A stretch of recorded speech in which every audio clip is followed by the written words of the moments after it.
नमस्कार, जय हिंद दोस्तों। आप देख रहे हैं मास्टर वीडियो ऑफिशियल और अभी हम पढ़ रहे हैं लुसेंट सामान्य ज्ञान का बुक, जिसमें हमारा चल रहा है भारत का भूगोल। और उसमें भी हमने कई सारे एक्सरसाइज कंप्लीट कर लिया हुआ है। अगर आपको एक लाइन से देखना है तो लिंक जो है एक लाइन से प्लेलिस्ट का, वो डिस्क्रिप्शन बॉक्स में है। अभी हम इसमें पढ़ेंगे भारत की सिंचाई, एक्सरसाइज 9। साथ ही चैनल पे नए हैं सब्सक्राइब जरूर कर लीजिएगा, ताकि यहाँ पे हम पूरा लुसेंट कंप्लीट करेंगे, चाहे लुसेंट सब्जेक्टिव हो या ऑब्जेक्टिव हो। दिया गया कि भारत में सिंचाई परियोजनाओं को 3 भागों में विभाजित किया गया है। पहला है बृहद सिंचाई परियोजना, जो सबसे बड़ा है।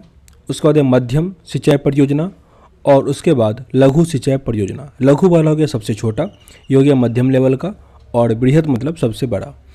बृहद सिंचाई परियोजना के अंतर्गत वे परियोजनाएं सम्मिलित की जाती है जिसके अंतर्गत 10,000 हेक्टेयर से अधिक कृषि योग्य भूमि हो। ये नंबर आपको याद करना होगा कि अगर 10,000 से अधिक होगा तो हो गया वो बड़ा, मतलब बृहद। वहीं अगर 2,000 से 10,000 तक रहेगा तो वो मध्यम में आएगा, और 2,000 से कम होगा तो वो लघु में आएगा। अगर यहाँ पे दिया है मध्यम सिंचाई परियोजना के अंतर्गत वे परियोजनाएं सम्मिलित की जाती है जिसके अंतर्गत 2,000 से लेकर 10,000 हेक्टेयर कृषि योग्य आता है। ये डायरेक्ट प्रश्न आ जाता है कि मध्यम सिंचाई परियोजना किसके अंतर्गत आएगा, जिसके अंतर्गत 2,000 से लेकर 10,000 हेक्टेयर कृषि योग्य भूमि हो। वहीं अगर लघु सिंचाई परियोजना की बात करें तो उसमें सम्मिलित किया जाता है जिसके अंतर्गत 2,000 हेक्टेयर से कम कृषि योग्य भूमि हो। वर्तमान समय में भारत की कुल सिंचित क्षेत्र का 37% बड़ी एवं मध्यम सिंचाई परियोजना है, जबकि 63% जो है वो छोटी सिंचाई परियोजना है। सबसे अधिक जो है वो छोटी सिंचाई परियोजना है, जो कि 63% है। विश्व का सर्वाधिक सिंचित क्षेत्र सिंचाई योग्य जो है वो चीन में है, 21%। भारत में बात करें तो वो 20.2% है। चीन में सबसे अधिक है 21%, जबकि भारत में 20.2% है।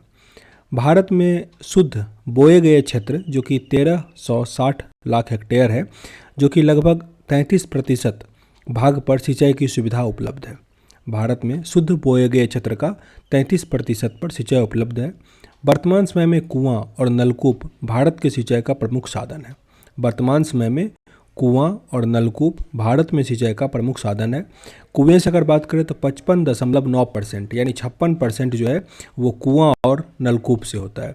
इसीलिए लिखा गया है कि वर्तमान समय में कुआं और नलकूप से जो ये है मुख्य साधन है।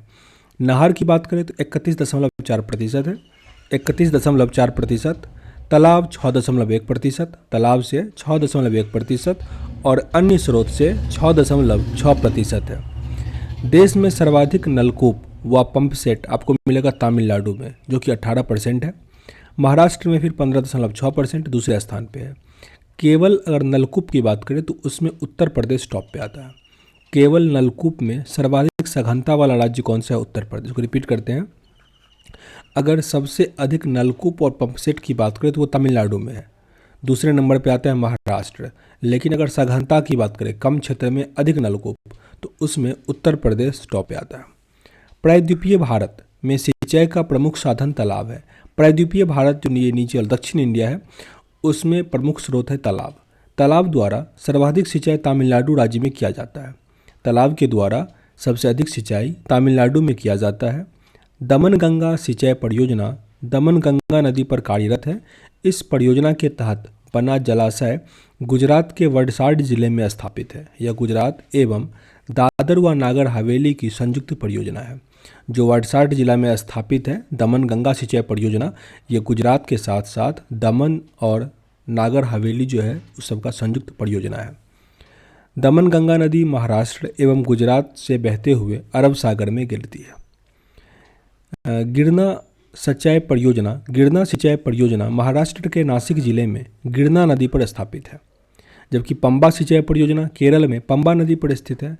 पंबा सिंचाई परियोजना पंबा, गिरना सिंचाई परियोजना गिरना, दमन गंगा पर। तो ये तो याद करना आसानी था। आगे टिहरी पनबिजली कॉम्प्लेक्स उत्तराखंड के टिहरी के समीप भागीरथी और भीलगंगा नदी पर स्थित है। टिहरी पनबिजली जो है वो उत्तराखंड में टिहरी के समीप भागीरथी और भीलगंगा नदी पर है। यहाँ से सिंचाई, जल आपूर्ति तथा जल विद्युत उत्पादन किया जाता है। इंदिरा गांधी नहर को सतलज नदी से जल मिलता है। यह भारत की सबसे लंबी सिंचाई नहर है। इंदिरा गांधी नहर भारत की सबसे लंबी सिंचाई नहर है, जो कि सतलज नदी से इस नहर को पानी मिलता है। सारण सिंचाई नहर एवं त्रिवेणी नहर गंडक नदी से जल प्राप्त करता है। राष्ट्रीय जल संभर परियोजना का क्रियान्वयन कृषि मंत्रालय द्वारा किया जाता है। कृषि मंत्रालय। अब यहाँ पे मल्टी स्टेज लिफ्ट सिंचाई स्कीम दिया गया है कालेश्वरम में जो है। तेलंगाना के जयशंकर भूपलपल्ली जिले में मेडीगड्डा में विश्व की सबसे बड़ी मल्टी स्टेज लिफ्ट सिंचाई स्कीम कालेश्वरम का लोकार्पण तेलंगाना के मुख्यमंत्री के चंद्रशेखर राव ने 21 जून 2019 को किया। इस प्रोजेक्ट का मुख्य विशेषता यहाँ पे दिया गया है, पर याद रखिएगा दुनिया का सबसे बड़ा मल्टी स्टेज लिफ्ट सिंचाई स्कीम कौन सा है? कालेश्वरम। कालेश्वरम लिफ्ट सिंचाई प्रोजेक्ट में 139 MW अधिकतम क्षमता वाले पंप का उपयोग किया गया, मेगावाट। विश्व में अभी तक इतनी क्षमता वाले पंप का उपयोग कहीं भी नहीं किया गया है। यहाँ पे सबसे बड़े टनल रूट 203 मीटर का निर्माण किया गया है।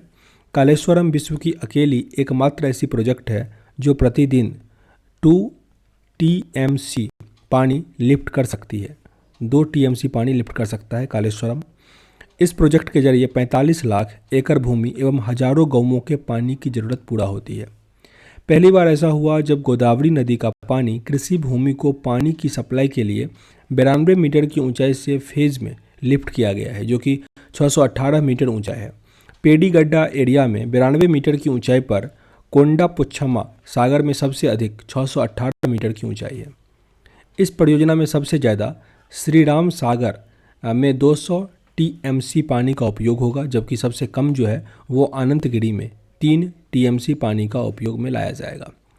अब आगे लिखा गया यहाँ पे कि सरकार जो भारत सरकार है, इन्होंने 1983 में भारत सरकार ने 1983 में राष्ट्रीय जल संसाधन परिषद का गठन किया है।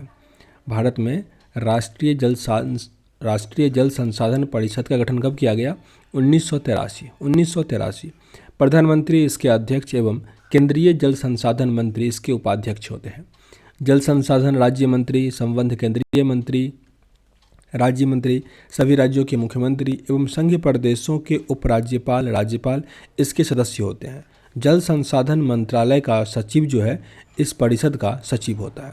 अब आगे भारत के प्रमुख खनिज संसाधन दिया, जो कि काफ़ी इंपॉर्टेंट है, इसको अगले वीडियो में कंप्लीट करेंगे। सेशन मेरे अगर अच्छा लग रहा हो तो लाइक और शेयर जरूर कीजिएगा।